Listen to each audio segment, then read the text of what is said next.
नाम तो सुना है, पर क्या कभी उनके बीच का कनेक्शन समझा है? तो जो आज का हमारा ये टॉपिक है कुछ इसी से रिलेट करता है। तो वेलकम टू फ्यूके एजुकेशन। मैं रश्मि परिहार आपके लिए क्लास 12th की इकोनॉमिक्स लेके आई हूँ और इकोनॉमिक्स का ये हम पढ़ रहे हैं थर्ड चैप्टर का जो आज हमारा टॉपिक है वो है कुल लागत, औसत लागत और सीमांत लागत में संबंध। चैप्टर का नाम आपको पता है, उत्पादन और लागत। उत्पादन और लागत में हम ये जो पढ़ रहे हैं लागत पढ़ रहे हैं। ठीक है, तो चलिए स्टार्ट करते हैं आज की क्लास। तो औसत लागत का संबंध सीमांत लागत का और कुल लागत का हम संबंध चलिए आज देखते हैं क्या है।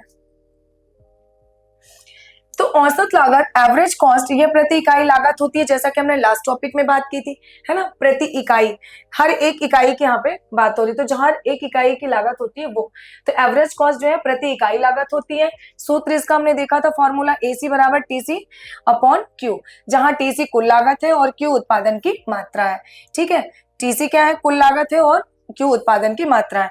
सीमांत लागत यहाँ पे हम मार्जिनल कॉस्ट देखें MC, यहाँ पे हमने औसत में देखा कि प्रति इकाई जो लागत होती है वो, और एक अतिरिक्त इकाई उत्पादन करने पर आने वाली अतिरिक्त लागत। एक हम अतिरिक्त इकाई, एक एक्स्ट्रा इकाई के उत्पादन के लिए जो हम अतिरिक्त संसाधन लगा रहे हैं और जो भी चीजें लगा रहे हैं, तो वो जो अतिरिक्त लागत लगती है वो हो जाता है मार्जिनल कॉस्ट। MC बराबर delta TC upon delta Q। ठीक है, परिवर्तनशील कुल लागत और बटा उसके क्या है, अपॉन क्या है, उत्पादन की मात्रा। कुल लागत जो है हमारा टोटल कॉस्ट जो है ये किसी भी उत्पादन स्तर पर कुल लागत होती है। अब ये क्या होती है कि ये किसी भी उत्पादन स्तर पर जो भी उत्पादन हो रहा है, जो टोटल कॉस्ट उसमें लगती है, कुल लागत जितनी लगती है वो हमारा होता है कुल लागत। TC बराबर TFC प्लस TVC, मतलब इसमें total fix cost plus total variable cost. ठीक है, तो TFC कुल स्थिर लागत, TVC कुल परिवर्ती लागत।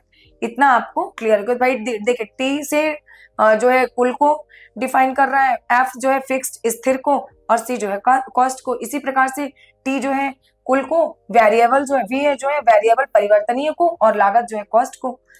ठीक है, तो यहाँ पे तीनों के बीच का जो संबंध है वो हम देखते हैं कि औसत लागत AC, सीमांत लागत MC। यहाँ पे हमको देखना है कि जब AC MC से ज्यादा होता है तो घट रही होती है, तो कम होती है MC AC तो, और AC नीचे की ओर चली जाती है। इसी प्रकार जब MC बराबर AC होता है तो न्यूनतम बिंदु पर बराबर होती है, AC स्थिर होती है, और जब MC AC से ज्यादा होता है तो बढ़ रही होती है, और ज्यादा होती है AC ऊपर की ओर चली जाती है। ठीक है, अब यहाँ पे सीमांत लागत, कुल लागत और औसत लागत की एक सूची दी हुई है, सारणी दी हुई है, जिसको हम देखते हैं। अब देखिए इन तीनों का संबंध आपस में बहुत ज्यादा है, इन तीनों का कनेक्शन है कि सीमांत लागत MC, कुल लागत TC और औसत लागत स्थिर लागत। यहाँ पे हमने देखा कि उत्पादन 0 है तो सीमांत लागत भी 0 है, कुल लागत जो औसत लागत भी 0 है। अब यहाँ पे जब हमने उत्पादन की एक मात्रा लगाई, मतलब की बढ़ाई, तो 50 यहाँ पे हमारा सीमांत लागत हो गया, कुल लागत हमारा हो गया 150, और यहाँ पे औसत लागत भी हो गया 150। इसी प्रकार से जब हम उत्पादन की मात्रा बढ़ाते जा रहे हैं तो सीमांत लागत हमारी पहले बढ़ी है, फिर घटी है, फिर घटी, फिर बढ़ी, जैसा कि अभी हमने इसके लास्ट टॉपिक में वक्र में हमने देखा था। फिर बढ़ गई है, फिर बढ़ गई है ना, फिर बढ़ती हुई जा रही है सीमांत लागत। कुल लागत हमारी 100 थी, फिर 150, 90, 190, इस प्रकार से ये भी बढ़ती जा रही है। फिर इस प्रकार से हमने फॉर्मूला के अकॉर्डिंग TC में डिवाइड किया मात्रा को, और इस प्रकार से हमारा ये फिर औसत लागत निकल कर आ गई। ठीक है, अब इसी प्रकार हम देखते हैं कि सीमांत लागत MC, मार्जिनल कॉस्ट, हर अतिरिक्त यूनिट उत्पादन पर लगने वाली अतिरिक्त लागत होती है। हर अतिरिक्त जो हम उत्पादन करते हैं उस पे लगने वाली अतिरिक्त लागत, एक्स्ट्रा जो हम लगा रहे हैं, ठीक है, तो वो लागत होती है। इसी प्रकार कुल लागत TC स्थायी लागत प्लस परिवर्ती लागत का योग होता है। देखिए सीमांत लागत क्या है, जो हम अतिरिक्त यूनिट उत्पादन पर लगा रहे हैं, जो लागत लग रही है।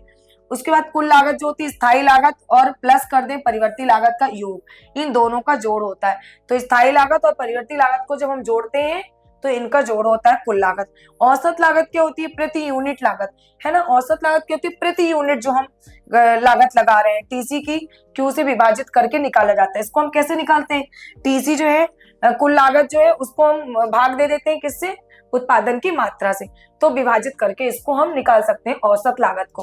औसत लागत निकालने के लिए हम क्या करते हैं, टोटल कॉस्ट में उत्पादन की मात्रा को भाग दे देते हैं और उससे हमारा औसत लागत निकल आता है ना। ऐसे ही करते हैं भाई, आप औसत तो आप लोग निकालते ही होंगे, तो जो टोटल कॉस्ट है उससे हम क्या करते हैं, जितनी भी मात्रा है ना, तो उत्पादन की जितनी भी मात्रा है उसको क्या करते हैं, उससे भाग दे देते हैं टोटल कॉस्ट से, तो हमारा औसत लागत निकल के आ जाता है।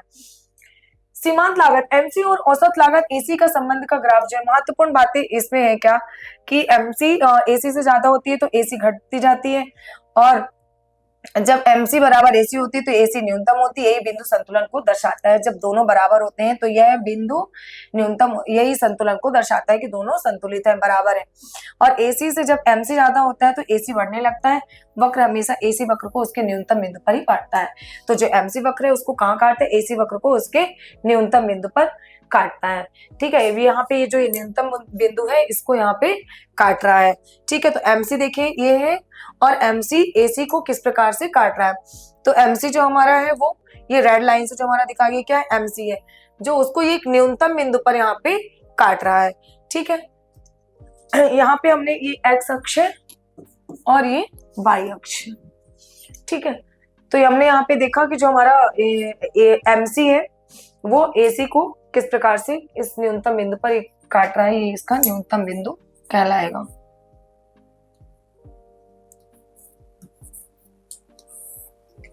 ठीक है, अब हम देखते हैं कि सीमांत लागत, मार्जिनल कॉस्ट, MC कुल लागत टोटल कॉस्ट के बीच का क्या संबंध है। ठीक है, यहाँ पे हमने ये देखा।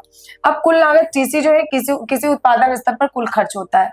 ठीक है, तो TC बराबर TFC प्लस TVC, TC बराबर TFC plus total fix cost और टोटल वेरिएबल कॉस्ट। TC बराबर क्या होता है, टोटल फिक्स कॉस्ट और टोटल वेरिएबल कॉस्ट। ठीक है, सीमांत लागत MC, अतिरिक्त एक इकाई उत्पादन करने पर, एक एक्स्ट्रा इकाई का उत्पादन करने के लिए जो हम लागत लगा रहे हैं, कुल लागत में हम जो बढ़ोतरी कर रहे हैं, बढ़ा रहे हैं, वो है सीमांत लागत। ठीक है, एक अतिरिक्त इकाई का उत्पादन करने पर जो हम कुल लागत में जो हम बढ़ोतरी कर रहे हैं, जो बढ़ा रहे हैं कि हमको भाई उत्पादन की अपनी मात्रा बढ़ानी है, उसके लिए हम कुछ एक्स्ट्रा चीज लगा रहे हैं, कुछ एक्स्ट्रा पैसे लगा रहे हैं, कुछ एक्स्ट्रा लागत लगा रहे हैं, तो वही है। तो यही क्या है, सीमांत लागत। तो MC बराबर डेल्टा TC बटे delta Q, total cost delta total cost upon delta Q, उत्पादन की मात्रा। ठीक है, अब यहाँ पे ये इसका वक्र दिया हुआ है। अब वक्र में हमने क्या देखा कि कुल लागत TC लगातार बढ़ रही है क्योंकि उत्पादन बढ़ने पर कुल खर्च भी बढ़ता है। TC हमारा जो है वो बढ़ता जा रहा है। TC क्या हो गया, देखिए आपकी ये बढ़ता जा रहा है क्योंकि कुल उत्पादन बढ़ता है तो हमारा जो कुल खर्च है वो भी बढ़ता जाता है। सीमांत लागत MC दर्शाती है कि हर अतिरिक्त यूनिट पर TC कितनी तेजी से बढ़ रहा है। हर अतिरिक्त यूनिट पर TC हमारा कितनी तेजी से बढ़ता जा रहा है। ठीक है, तो हर अतिरिक्त यूनिट पर हमारा TC जो है वो तेजी से बढ़ता जा रहा है। और सीमांत लागत जो है मतलब, और जो हमने TC देखा, टोटल कॉस्ट, उत्पादन बढ़ने पर कुल खर्च बढ़ रहा है, और सीमांत लागत जो है MC जो है वो अतिरिक्त यूनिट, एक एक्स्ट्रा यूनिट की यहाँ पे बात हो रही है कि हमको एक एक्स्ट्रा उत्पादन और उत्पादन करने के लिए एक अतिरिक्त कितनी लागत हमको लगानी पड़ेगी अलग से एक एक्स्ट्रा उत्पादन करने के लिए। तो हमें अपनी उत्पादन बढ़ाना है तो उसमें हम कितनी एक्स्ट्रा इकाइयों का उपयोग करें, TC कितनी तेजी से बढ़ रहा है। इस प्रकार MC कम है तो TC की ढलान धीमी है, जहां MC बढ़ती है तो TC भी तेजी से बढ़ता है। जब MC कम है तो TC की ढलान भी धीमी हो जाती है। देखिए यहाँ पे कि जब MC कम है तो TC की ढलान भी धीमी हो जाती है, लेकिन जिस प्रकार से जब MC बढ़ता है तो TC भी तेजी से बढ़ता है, और जब MC बढ़ता है तो TC भी तेजी से बढ़ता जाता है। ठीक है, तो हमने देखा कि जब MC बढ़ रहा है तो हमारा जो TC है वो भी इधर बढ़ता जा रहा है। ठीक है, जब हमारा TC बढ़ा तो यहाँ पे हमारा MC भी बढ़ता जा रहा है। तो हमने देखा कि MC कम है तो TC की ढलान धीमी हो जाती है, और जहां MC बढ़ती है तो TC भी तेजी से बढ़ता है ना। तो जहां पे MC कम है तो TC भी कम हो रहा है, और जहां बढ़ता जा रहा है तो TC भी वहां पे तेजी से बढ़ता जा रहा है। ठीक है, अब सीमांत लागत, औसत लागत, कुल लागत का जो एक सूची है वो हम देख लेते हैं। तो उत्पादन हमारा जैसे जैसे बढ़ता जा रहा है कुल लागत भी बढ़ रही है, देखिए 10 है, 18 है, 24 है, 32 है। फिर औसत लागत हमने निकाली, है ना। तो औसत लागत में हमें, आपको पता है कि टीसी में हम क्या करते हैं, उत्पादन का भाग दे देते हैं। कुल लागत में क्यों हमने उत्पादन का भाग दे दिया, तो ये हमारा औसत लागत निकल के आ गया, है ना। यहाँ इसमें इसमें इसका भाग देते जाएंगे तो हमारा जो कुल औसत लागत है वो निकल आएगा, एवरेज कॉस्ट हमारी निकल आएगी। इसके बाद सीमांत लागत, देखिए यहाँ पे उत्पादन जीरो था, कुल लागत जीरो थी, औसत लागत भी जीरो थी और सीमांत लागत भी हमारा कुछ भी नहीं था, जीरो था। ठीक है, सीमांत लागत यहाँ पे 10 है, 8 है, 6 है, फिर 8 है, फिर 13 है, फिर मतलब पहले ज्यादा थी, फिर कम हुई, फिर कम हुई और उसके बाद थोड़ा बढ़ी और फिर बढ़ती हुई चली गई। तो जो सीमांत लागत हमारी निकलेगी एमसी बराबर डेल्टा टीसी बटे अपॉन डेल्टा क्यू, मतलब डेल्टा टीसी में कुल परिवर्तन, इसमें हम किसका भाग देंगे, उत्पादन की मात्रा का। ठीक है, तो ये इस प्रकार से हमारा ये निकल आएगा। और ये तीनों का वक्र है, यहाँ पे टीसी जो दिखाया गया है ये ब्लू से, और एसी जो है वो ग्रीन से, और जो एमसी है वो रेड से। ठीक है, तो टीसी देखिए कितनी तेजी से बढ़ता हुआ जा रहा है, और एसी जो है हमारा वो भी बढ़ रहा है, और जो हमारा एमसी है वो भी पहले आया फिर स्थिर होके फिर बढ़ रहा है। तो जब एमसी एसी एमसी ज्यादा है तो एसी घटता है, जब एमसी बराबर एसी होता है तो एसी न्यूनतम हो जाता है, और जब एमसी ज्यादा होता है एसी से तो एसी बढ़ जाता है। कुल लागत जो है टीसी ऊपर की ओर ढलता हुआ वक्र सीमांत लागत वक्र एमसी यू आकार का होता है। अब टीसी देखिए कैसा होता है, टीसी हमारा ऊपर की ओर जाता है तो फिर ये यहाँ से आता है ना इसके, तो यू आकार का इसलिए कहा जाता है। ठीक है, ऐसा चला जाता है तो ये यू आकार का हो जाता है। ठीक है, और वक्र औसत जो लागत है एसी यू आकार का वक्र, लेकिन एमसी के ऊपर नीचे चलता है। जो एसी है वो एमसी के ऊपर नीचे चलता है। जो हमारा एसी है वो कहाँ से चलता है, देखिए इसके ऊपर नीचे चलता रहता है। ये जो हमारा एसी है ये ग्रीन से दिखाया गया है। ठीक है, उसके बाद जो एक उदाहरण ग्राफ है जो सीमांत लागत, औसत लागत और कुल लागत को दर्शाता है। ये जो है हमारा सीमांत लागत, औसत लागत और कुल लागत को दर्शाता है। देखिए यहाँ पे टीसी भी है, एसी भी है, एमसी भी है, कुल, है ना। तो ये कुल लागत,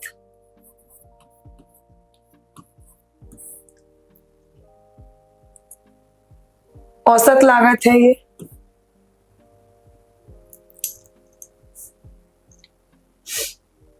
ये है औसत लागत ग्रीन से जो है,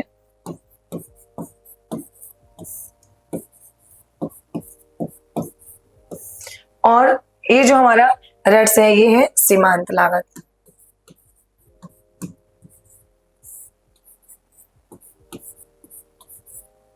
ठीक है, तो हमने देखा ये कुल लागत है किस तरह से बढ़ता जा रहा है, और फिर सीमांत लागत और औसत लागत को भी हमने देख लिया, और कहाँ पे ये दोनों बराबर होते हैं।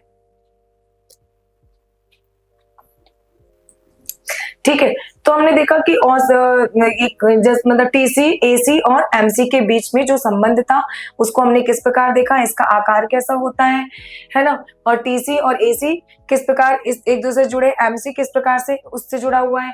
यहाँ पे हमने देखा टीसी का वक्र कैसा होता है, वक्र सीमांत लागत, एमसी जो होता है यू आकार का होता है, टीसी ऊपर की ओर ढलता हुआ वक्र होता है। टीसी कैसा होता है, ऊपर की ओर ढलता हुआ वक्र होता है। जो हमारा टीसी है वो कैसा होता है कि ऊपर की ओर ढलता हुआ वक्र होता है, और जो हमारा एमसी है वो यू आकार का होता है। ठीक है, जो हमारा एमसी है वो यू आकार का होता है, और जो वक्र औसत लागत है यू आकार का वक्र, लेकिन एमसी के ऊपर नीचे चलता रहता है।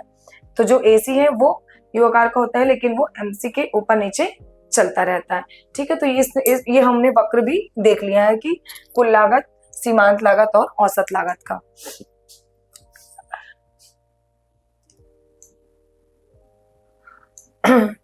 तो इस प्रकार हमने देखा कि जो टीसी है वो कैसा होता है, ऊपर की ओर ढलता हुआ वक्र होता है। सीमांत लागत जो होता है यू आकार का होता है, और जो एसी है यू आकार का वक्र होता है, लेकिन एमसी के ऊपर नीचे चलता रहता है। जैसा कि अभी हमने वक्र में देखा है कि ये एमसी के ऊपर नीचे चलता रहता है ना। ये इस प्रकार एक दूसरे को कैसे काट रहा है।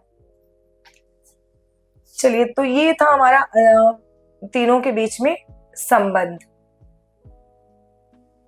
तो हमने देखा कि सीमांत लागत, कुल लागत और औसत लागत का आपस में क्या संबंध है। ठीक है, एक बार हम थोड़ा सा प्रीवियस में जाके और आप देख लेते हैं, है ना, कि किस प्रकार से सीमांत लागत कुल लागत का संबंध देखा हमने, और यहाँ पे हमने देखा सीमांत लागत और कुल लागत का संबंध हमने देख लिया। यहाँ पे सीमांत लागत और औसत लागत का संबंध हमने देख लिया कि सीमांत एमसी और औसत एसी आपस में कैसे जुड़ते हैं, किस प्रकार से घटते हैं, बढ़ते हैं और किस प्रकार से न्यूनतम बिंदु पर आते हैं, तो किस प्रकार से वक्र बनता है इनका। ठीक है, सीमांत लागत कुल लागत और औसत लागत की सूची हमने यहाँ पे देख ली कि सीमांत लागत और कुल लागत है, और फिर इस प्रकार औसत लागत किस प्रकार से निकलेगी, है ना। तो ये हम यहाँ पे देख लिए, और यहाँ पे हर मतलब फॉर्मूला हमको लगाते जाना है। सीमांत लागत का क्या होता है, कुल लागत का क्या होता है, औसत लागत का क्या होता है। तो आपको तीनों के बीच में संबंध समझ में आ गया होगा, और ये चैप्टर जो है काफी इंपॉर्टेंट है। इसमें सारी ये चीजें जो है बहुत ही इंपॉर्टेंट है, और एग्जाम्स में हमेशा इनसे क्वेश्चन पूछे जाते हैं। आज की ये क्लास हमारी यहीं पे एंड होती है। कॉस्ट का गेम समझ में आया तो बिजनेस का डिसीजन लेना हो जाता है इजी। तो आज का ये वीडियो आपको कैसा लगा? अगर वीडियो अच्छा लगा है तो वीडियो को लाइक, शेयर एंड सब्सक्राइब करना ना भूलें। बने रहिए फ्यूके एजुकेशन के साथ। मिलते हैं फिर से नए कंसेप्ट में।